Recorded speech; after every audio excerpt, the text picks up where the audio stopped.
ಈ ಕತೆ ಎಲ್ಲಿಂದ ಬಂತು ಎಂದು ಖಚಿತವಾಗಿಲ್ಲ, ಆದರೆ ಇದರ ಸಂದೇಶ ತುಂಬ ಯೋಗ್ಯವಾಗಿದೆ. ಒಂದು ದಿನ ಕಪ್ಪೆಗಳ ಸೈನ್ಯವು ಕಾಡಿನ ಮುಖಾಂತರ ಹಾದು ಹೋಗುತ್ತಿತ್ತು. ಇದ್ದಕ್ಕಿದ್ದ ಹಾಗೆ ಅದರ ಒಂದು ಆಳವಾದ ಹಳ್ಳದ ಹತ್ತಿರ ಹಾದು ಹೋಗುತ್ತಿರುವಾಗ 2 ಕಪ್ಪೆಗಳು ಆ ಹಳ್ಳದಲ್ಲಿ ಜಾರಿ ಬೀಳುತ್ತವೆ. ಇದನ್ನು ಕಂಡು ಎಲ್ಲ ಕಪ್ಪೆಯ ಸೈನ್ಯವು ಭಯಭೀತರಾಗುತ್ತಾರೆ. ಭಯಭೀತರಾಗಿ ಹಳ್ಳ ಹತ್ತಿರ ಬಂದು ಈ 2 ಕಪ್ಪೆಯನ್ನು ಕಂಡು, ಈ ಹಳ್ಳ ತುಂಬಾ ಆಳವಾಗಿದೆ, ಇದರಿಂದ ನಿಮಗೆ ಹೊರಗೆ ಬರಲು ಸಾಧ್ಯವಿಲ್ಲ ಎಂದು ಹೇಳುತ್ತವೆ. ಇದನ್ನು ಕೇಳಿದ 2 ಕಪ್ಪೆಗಳು ಕೆಳಗೆ ಈ ಮಾತನ್ನು ನಿರ್ಲಕ್ಷಿಸಿ, ನಾವು ಈ ಹಳ್ಳದಿಂದ ಹೊರಗೆ ಬರಲು ಪ್ರಯತ್ನ ಪಡೋಣ ಎಂದು ನಿರ್ಧರಿಸುತ್ತವೆ. ಒಂದು ಕಪ್ಪೆಯು ನೆಗೆಯಲು ಶುರು ಮಾಡುತ್ತದೆ. ಇದನ್ನು ಕಂಡು ಇನ್ನೊಂದು ಕಪ್ಪೆಯು ನೆಗೆಯಲು ಶುರು ಮಾಡುತ್ತದೆ.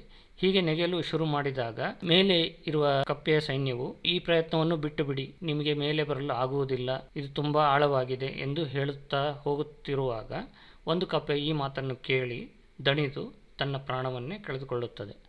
ಆದರೆ ಒಂದು ಕಪ್ಪೆ ಮಾತ್ರ ಪ್ರಯತ್ನವನ್ನು ಪಟ್ಟು ಯಶಸ್ವಿಗೊಂಡು ಆ ಹಳ್ಳದಿಂದ ಹೊರಗೆ ಬರುತ್ತದೆ. ಇದನ್ನು ಕಂಡ ಎಲ್ಲ ಕಪ್ಪೆಯ ಸೈನ್ಯವು ಅದರ ಹತ್ತಿರ ಬಂದು ಕೇಳುತ್ತವೆ, ನಾವು ಇಷ್ಟೆಲ್ಲ ನಿಮಗೆ ಹೇಳುತ್ತಿದ್ದರೂ ನೀನು ಪ್ರಯತ್ನ ಬಿಡದೆ ಮೇಲೆ ಹೇಗೆ ಬಂದೆ ಎಂದು ಕೇಳಿದಾಗ ಆ ಕಪ್ಪೆ ಹೇಳುತ್ತೆ, ನಾನು ಕಿವುಡ, ನೀವು ಏನು ಹೇಳುತ್ತಿದ್ದೀರೋ ಅದನ್ನು ನಾನು ಪ್ರೋತ್ಸಾಹಿಸುತ್ತಿದ್ದೀರೆಂದು ನಾನು ತಿಳಿದು ನಾನು ನನ್ನ ಪ್ರಯತ್ನವನ್ನು ಬಿಡಲಿಲ್ಲ ಎಂದು ಹೇಳುತ್ತದೆ. ಹೀಗೆ ಈ ಕಥೆಯಿಂದ ನಾವು ಒಂದು ವಿಷಯವನ್ನು ತಿಳಿದುಕೊಳ್ಳಬಹುದು.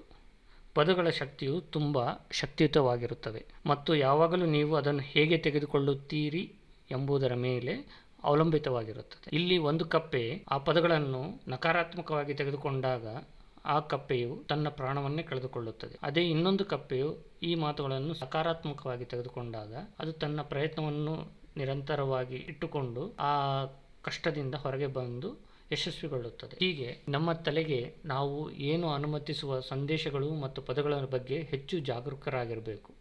ಅದಕ್ಕಾಗಿ ನಿಮ್ಮ ಸ್ನೇಹಿತರು ಮತ್ತು ಮಾರ್ಗದರ್ಶಕರನ್ನು ಯಾವಾಗಲೂ ಬುದ್ಧಿವಂತಿಕೆಯಿಂದ ಆರಿಸಿ.